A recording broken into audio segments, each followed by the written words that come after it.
Kentucky. A group of us chose to filibuster this bill because we think it wastes money. We think it gives money to one of the most wasteful agencies in government, the National Science Foundation. Since the early 1970s and since William Proxmire began giving the Golden Fleece Award, for 50 years there have been a recurrence of waste from the National Science Foundation, from NIH, and from even the State Department. We discussed earlier some of these, and I have a handful of more that I think the American people should know about where their money's going to. So the NIH spent $2 million in research to see if using a hot tub can lower stress. Really?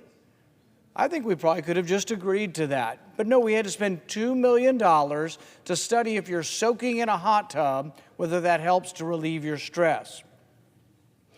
Now, the NIH also spent about $1 million to see if they could help people overcome their fear of dentists. Really?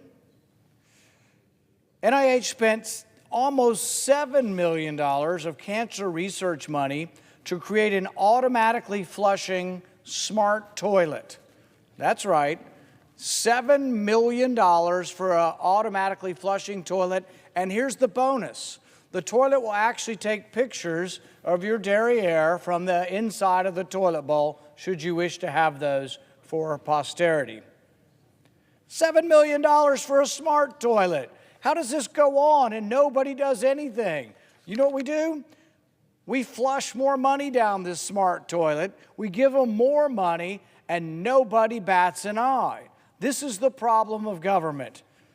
Nobody denies the waste. Nobody denies the ridiculous projects that are being funded, and yet year in, year out, it continues. We need to reform the process. We need to have a taxpayer advocate on the committee that votes on the projects. We need to have somebody with a grain of salt that is voting on these projects. Somebody who says that studying whether humans will eat ants to curb global warming, whether that's a useful expenditure of $3 million to study whether or not humans will eat enough ants to keep the globe from warming. This goes on, and the people at home are like, how could this happen? How could you spend money on this? But it happens year in, year out, because we never vote for less money. It's always more. So a group of the senators here today are filibustering this bill because somebody's got to point out that the waste and abuse of money goes on. The National Science Foundation, the king of wasteful spending, spent $100,000 to teach social scientists how to apply for grants. So it's not bad enough that we're just, handing out money like it, grows on trees, but then we got to teach people how to get more of the free money. There actually was another cache of money that went to Central American countries trying to teach them how to get more of our money. Really? We're actually teaching foreigners how to apply to get grant money from our government that's $28 trillion in the hole. We're annually $1 trillion in the hole. In the last couple of years, we're $3 to $4 trillion because of all these COVID bailouts and all of this crazy government run amok. And at the same time, we're $2, $3 trillion in the hole a year. We're sending $100,000 to teach people how to get more grants. The USAID spent $48 million helping disconnected Tunisian youth to not feel like, they are a problem to society, to help them cope with modern society.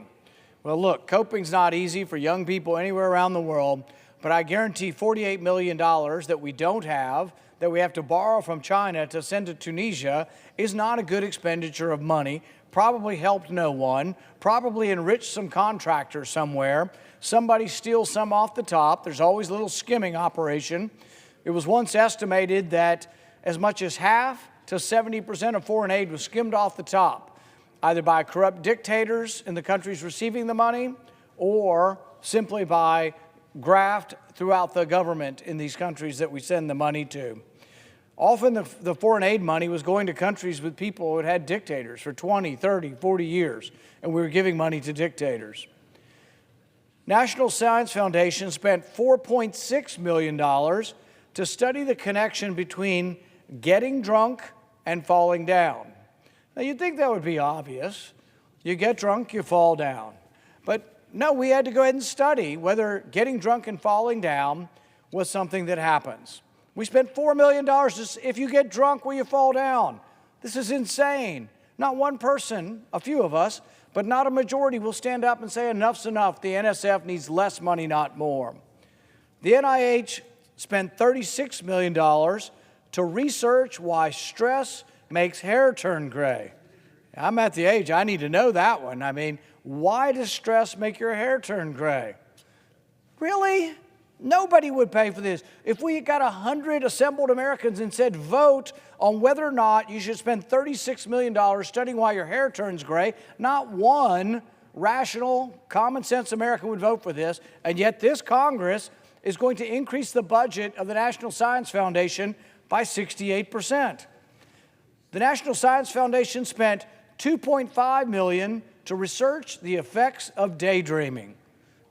I'm not kidding. You can't make this stuff up. And so what are we going to do? Increase their budget, $29 billion in more money for the National Science Foundation. They ought to be ashamed. One side of the aisle doesn't give a fig how much we're spending, but the other side of the aisle that I reside on the right, pretends to care about the debt, and yet the majority of them will vote for this monstrous bill. The National Science Foundation used $1.5 million to study how to make tomatoes taste better. They spent a lot of money, they spent a lot of time, they wrote up their report, and this is shocking. This is groundbreaking research. They found that if you add sugar to tomatoes, they taste better. You can't make this stuff up, but it goes on and on and on. I'm glad to be joined on the floor by the senator from Utah, and I will reserve the remainder of my time and pass the baton.